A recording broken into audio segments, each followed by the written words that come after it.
Hi, I'm Bill, and welcome to my kitchen on Labor Day 2012. I'm here to go over how to make the single cup waffle. I think I've solved the problem of having leftover waffles and made it so that you can cook just 1 cup of waffles. Next, I'm going to set up the camera so that you can see it a little bit better while I'm preparing this. It's a very easy recipe.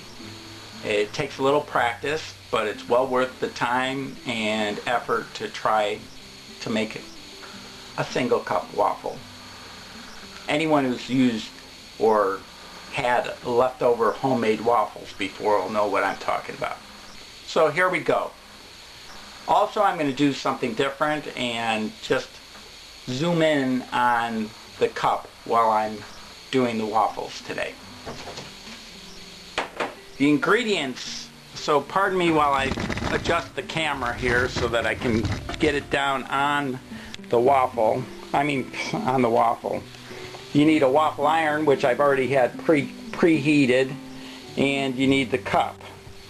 And we'll do the measuring cup right now. And I can't zoom in, so I have to move the camera closer, and that's perfect. You can see everything. Alright, I use a chopstick for stirring so that I don't make a big mess.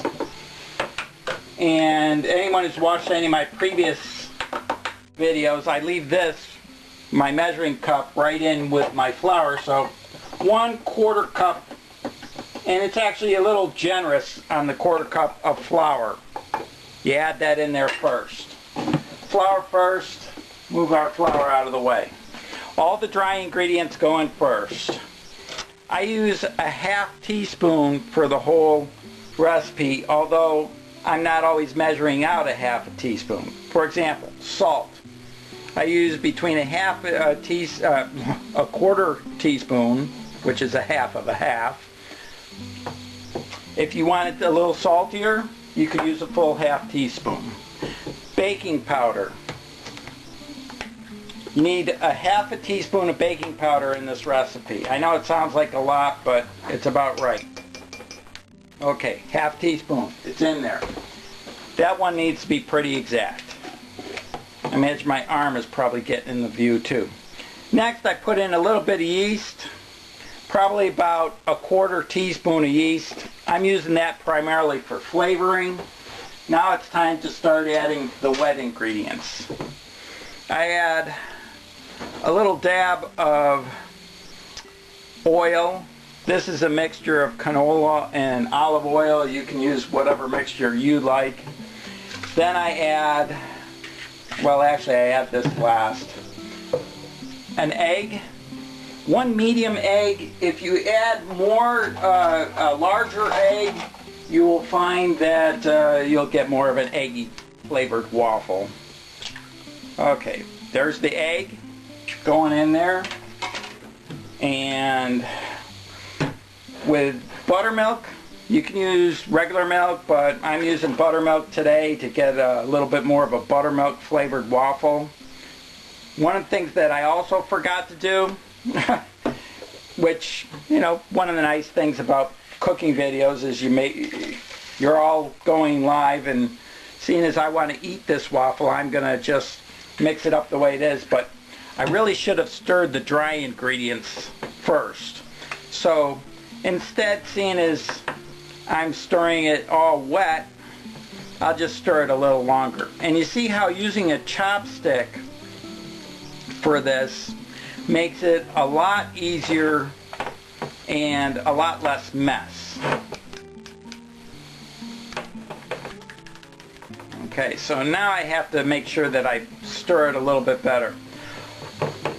If you want, you can add a little about a 1/2 teaspoon of sugar to your waffle recipe. Some recipes call for sugar. Mine, I've tried it both ways. I prefer having them without the sugar because when I pour the syrup and the butter on there, there's plenty of extra calories. I don't need the extra half teaspoon of sugar in there. Okay, so we stir it up. Let's see, other uses for waffles. If you use your full-size waffle recipe, you can freeze them and use them later in the toaster, but it's not as easy. Also, it's good to know how much batter you need for your waffle iron. My waffle iron takes about 3/4 cup. If you mix your waffle batter too runny, then it's going to spill all over the place once it goes over the top of the waffle iron. So, here we go. I'm starved. It's time to eat. See, that's about 3/4 of a cup. And that's what we need for going in there. We open up the waffle iron. Next, we're going to pour the waffle batter. My own personal favorite way to do it is I go along the edges first.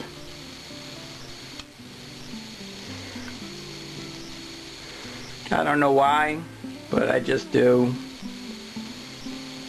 Then I'll fill in the rest of it. And you can see where I missed a little bit.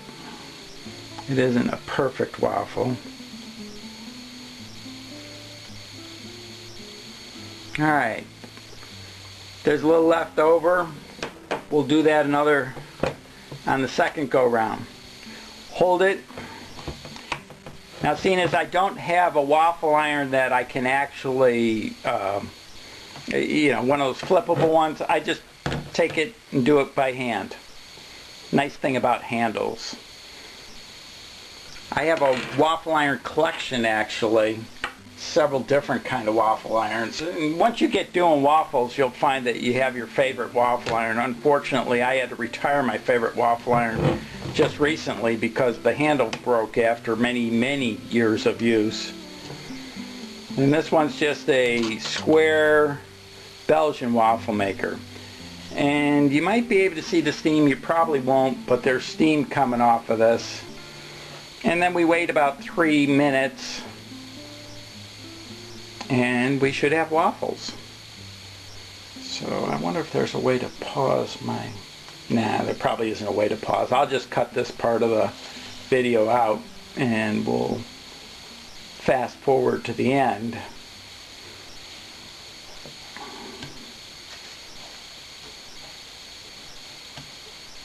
Also, with the vanilla, just a little vanilla, FYI, before you measure out vanilla, shake it a little bit. That'll get the sediment because vanilla actually will settle out and go to the bottom.